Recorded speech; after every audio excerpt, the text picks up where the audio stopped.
रामटेके काकू भगवान बुद्धांच्या प्रतिमेला माल्यार्पण करतील अशी मी त्यांना विनंती करते.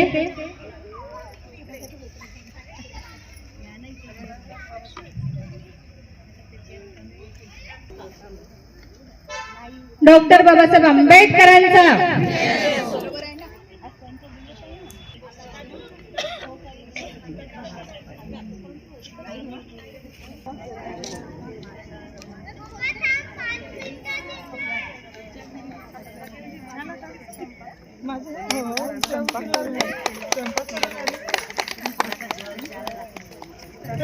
आता यानंतर मंचावर बसलेले मान्यवर यांचं आपण स्वागताचा कार्यक्रमाला सुरुवात करीत आहोत. तर सरदारे आई यांचं स्वागत बेलेकर काकू करतील अशी मी त्यांना विनंती करते.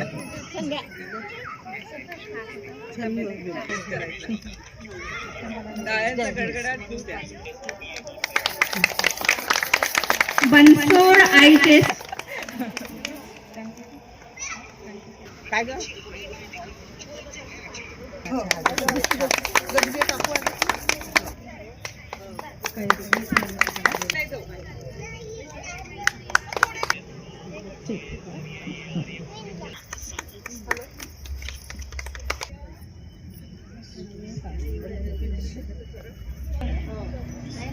ताईचे स्वागत करायला येत आहे साखरे आई.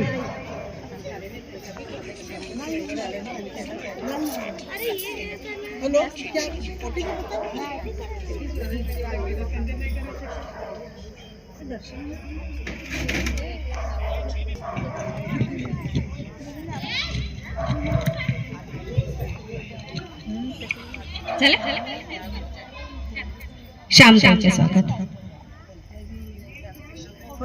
एक मिनिट टाळ्या वाजवा आणि आपलं सौंदर्य टिकून ठेवा.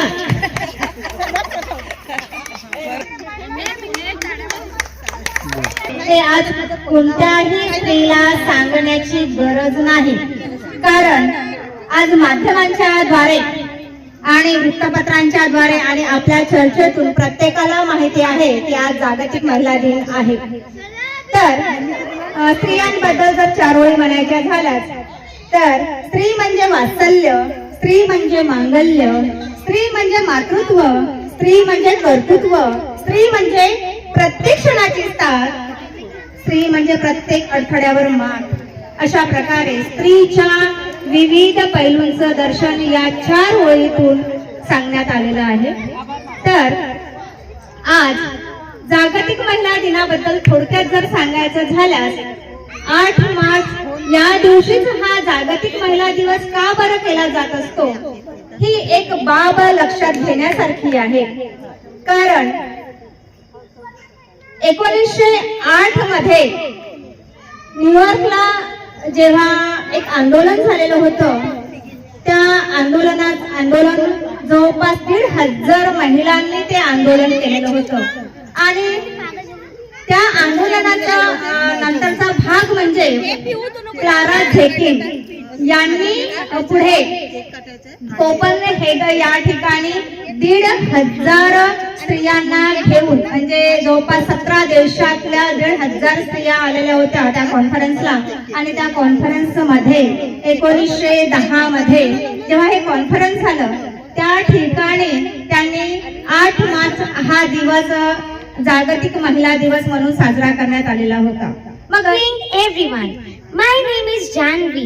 Today is International Women's Day. It is celebrated every year on 8th March. This is the day honors the strength, courage and achievement of women. Women play many important roles in our lives. They are mothers, teachers, leaders and friends. They help their families and society. We should always respect and support women. Women's Day reminds us about equalities and rights. Let us thank and appreciate all the women. Thank you. आदर्श गौतम बुद्ध भारतीय राज्यघटनेचे शिल्पकार doctor Babasaheb Ambedkar, क्रांतीज्योती सावित्रीबाई फुले यांच्या प्रतिमेला व विचारांना सर्वप्रथम अभिवादन करते. सर्वांना, सर्व सखींना आज जागतिक महिला दिवसाच्या हार्दिक शुभेच्छा. आता रोशनीताईंनी तुम्हाला सगळ्यांना सांगितलेलंच आहे की आज आपण महिला दिवस का बरं साजरा करतो.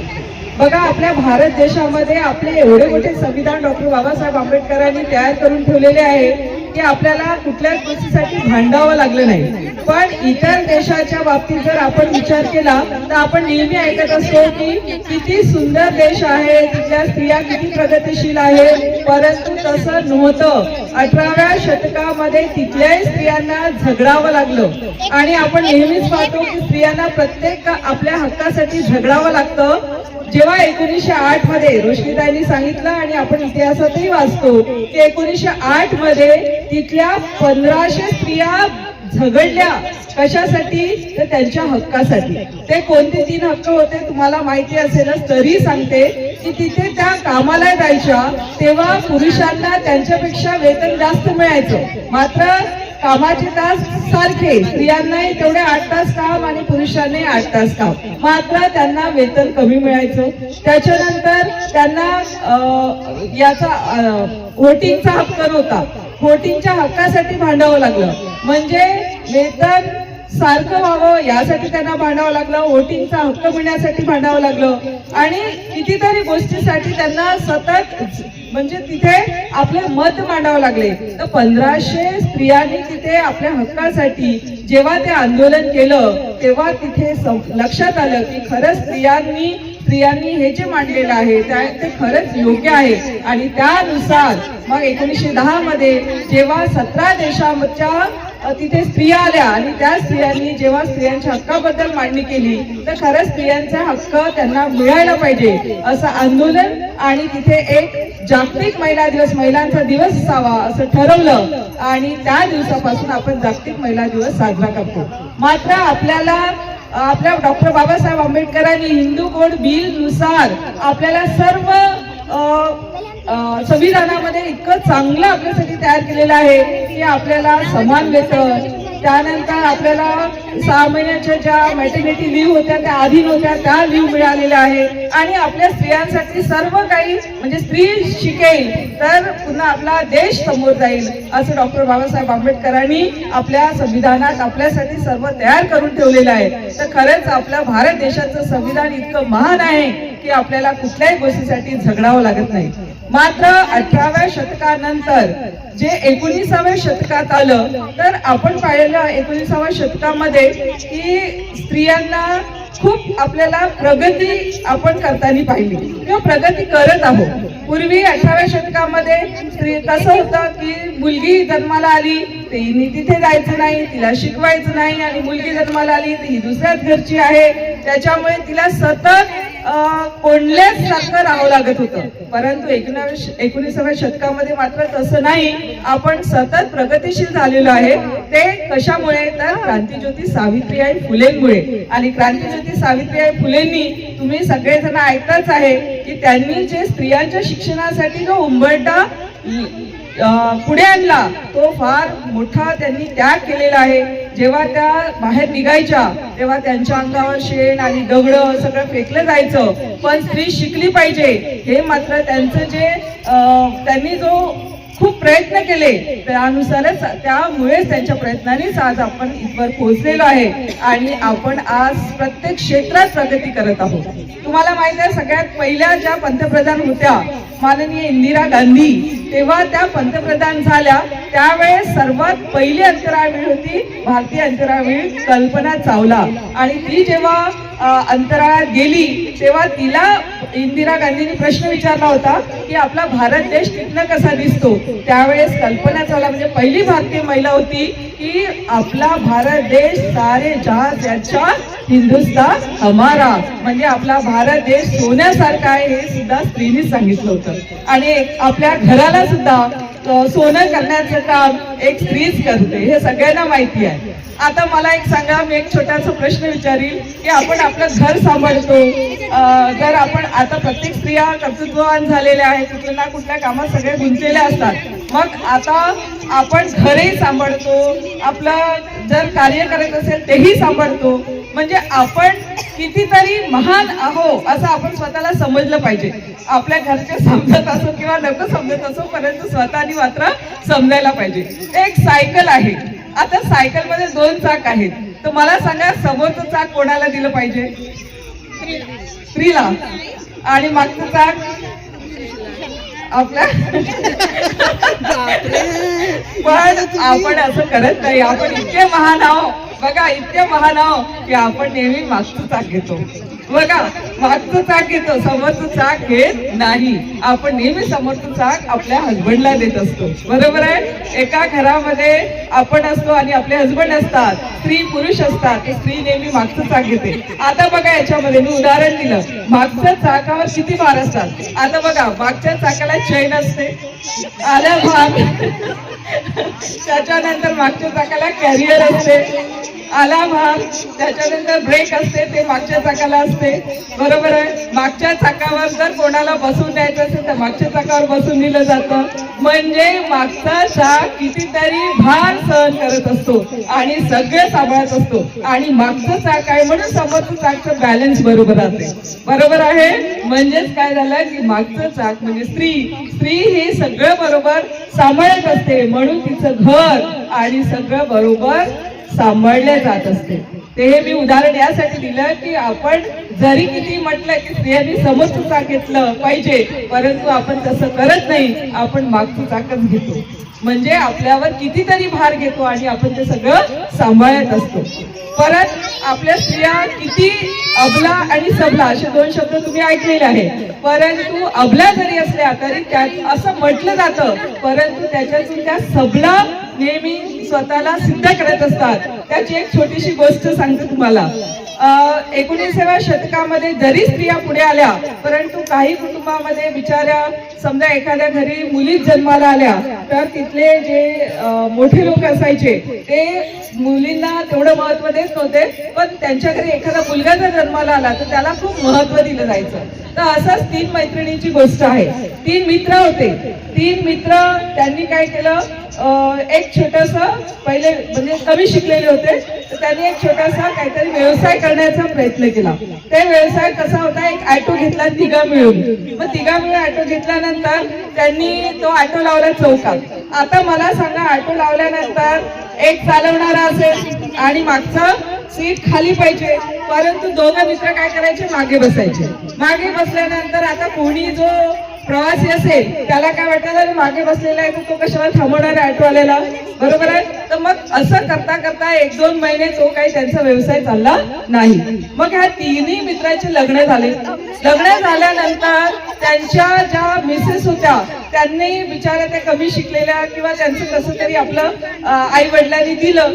मग त्याच्यानंतर हे मुलं काय करायचे, हे मित्र दारू प्यायचे आणि घरी जाऊन आपल्या बायकांना जे पीठ पिटवायचे ते बिचाऱ्या त्या काहीच बोलू शकत होत्या, जे मार खायच्या. पण मग नंतर हे मार का बरं मारतात, तर आपल्या घरी सांगायचे की तुमचं आमच्याशी लग्न झालं तर आमचा धंदा काही चालत नाही आहे. पण असं ते नव्हतं. मग आता बिचारा स्त्रियांना पहा, त्यांच्या बायकांना कशी दया आली. त्यांनी आपल्या घरून जे काही आपल्या आई वडिलांकडून सोनं आणलं होतं त्याला विकलं आणि त्यांना म्हटलं की तुम्ही तुमचा व्यवसाय लावा. बघा कशा स्त्रिया असतात, म्हणजे आपल्या नवऱ्या किती मारेल काही करेल तरी आपलं घर टिकवण्यासाठी मात्र नेहमी प्रयत्न करत असतात. यांनी काय केलं, 3 मित्रांनी, अरे आता ऑटो नाही चालत होता ना, तर आता आपण काय करू, एक दुकान टाकू पंक्चरचं. तर मग घरी पण सांगितलं आम्ही आता ना छान मस्त दुकान टाकतोय, कारण शिकले नव्हते. त्यांनी काय केलं, ती भांडवल सगळी लावली आणि पंक्चरचं दुकान लावलं. पंक्चरचं दुकान लावल्यानंतर 1 महिना झाला, 2 महिने झाले, 3 महिने झाले, एकही कोणी येत नव्हतं. आता मला सांगा, पंक्चरचं दुकान माहिती त्यांनी कुठे लावलं होतं, 2ऱ्या माळ्यावर. आता मला सांगा, 2ऱ्या माळ्यावर कोणी पंक्चरचं दुकान लावते का? कमी शिकलेले असल्यानंतर त्यांना तेही सद्बुद्धी सुचली नाही की पंचरचं दुकान आपण खालच्या माळ्यावर लावलं पाहिजे आणि ते दुकान चालत होतं. घरी जाऊन पुन्हा दारू करून आपल्या बायकांना खूप मार मारायचे. आणि मग त्यांच्या पत्नीच्या लक्षात आलं की हे असं का, ते दुकानात येऊ देत होते आपल्या पत्नीला. त्याच्यातली 3 मित्रांमधली एक मात्र पत्नी खूप हुशार होती. तिने लपून जाऊन पाहिलं तर ते दुसऱ्या माळ्यावर दुकान दिसलं. तर मग तिने आपल्या नवऱ्यांना तिघांनाही एकत्र बोलवलं आणि समजून सांगितलं दुसऱ्या माळ्यावर कोणी पंचरचं दुकान लावते का, तिथे सायकल आणणार आहे का कोणी, तर ते दुकान तुम्ही खाली लावा. आणि तिने मग सगळं व्यवस्थित सांगितलं. आणि त्याच्यानंतर त्या ज्या 2 स्त्रिया होत्या, 2 मैत्रिणी होत्या तिच्या, त्या पण अशा बिचाऱ्या साध्या होत्या, त्यांना सोबत घेतलं. आणि जी हुशार महिला होती ती पण कमी शिकलेली होती, पण तिने मात्र भाकर आणि बेसन जे असतं ना, झुणका भाकर, तिने एक छोटासा ठेला लावला. आणि असं करता करता जे इतर देशातले लोक आहेत तेही सुद्धा तिच्या ठेल्यावर यायला लागले. तर अमेरिकेचे काही लोक आले आणि अमेरिकेच्या लोकांनी तिचं भाकर आणि जो झुणका आहे ते आपल्या देशात त्यांनी सांगितलं. आणि आता कसं होत आहे, या 10 वर्षामध्ये तिचा तो व्यवसाय पूर्ण देशभर पसरला आणि आपल्या मैत्रिणींना घेऊन ते सगळं केलं ना, आज ती करोडपती झालेली आहे. तुम्ही नेहमी युट्यूबवर पाहता आजीच्या गावी, पाहता तुम्ही आजीच्या गावी. ते आजीच्या गावी ती आजी म्हणजे तिचीच स्टोरी आहे. तर बघा, म्हणजे एक स्त्री अबला नाही तर सबला आहे. म्हणजे तिने कितीही मार खाल्ला, काही केलं तरी ती सगळीकडे लक्ष ठेवत असते आणि आपल्या मैत्रिणींना किंवा आपल्या घराला किती समोर आणते. तर अशी ही स्त्री असते. तर स्त्रिया खरंच खूप म्हणजे स्त्री एक कर्तृत्ववान आणि अबला नाही तर सबला आहे. तर आपण खरंच आपल्याला स्वतःला महान समजलं पाहिजे आणि सतत समोर राहिलं पाहिजे. तर पुन्हा सर्वांना आजच्या दिवशी माझ्याकडून खूप खूप शुभेच्छा, महिला दिवसाच्या खूप खूप शुभेच्छा. आणि रोशनीताईंनी जे माझ्यासाठी कविता बोलल्या, तर आपण स्वतःला आदर्श बिलकुल केलं पाहिजे आणि आपल्याकडून किती चांगलं होईल हे सतत समोर ठेवलं पाहिजे आणि सगळ्यांचं चांगलंच केलं पाहिजे.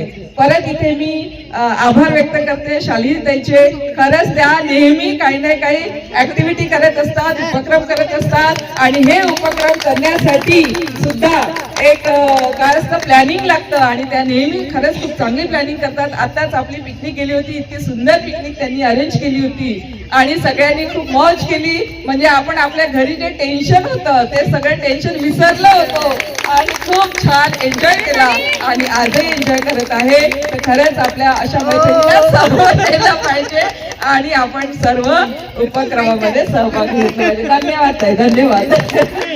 आणि आभार प्रदर्शन करण्याकरिता मी दर्शना बेलेकर हिला आमंत्रित करते. Happy women's day. कधी न सुटणारे अजब कोडे म्हणजे स्त्री, विधात्याची सर्वात सुंदर निर्मिती म्हणजे स्त्री.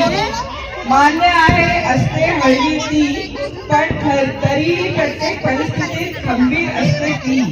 भावना अपेक्षा असतात तिलाही, पण तरी स्वतःपेक्षा दुसऱ्यांसाठी जगते ती.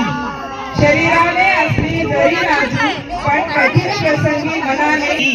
नात्यांचा प्रवास तिचा कधीच संपत नाही, पण प्रत्येक नातं. Women's day, happy women's day, happy women's day, happy women's day.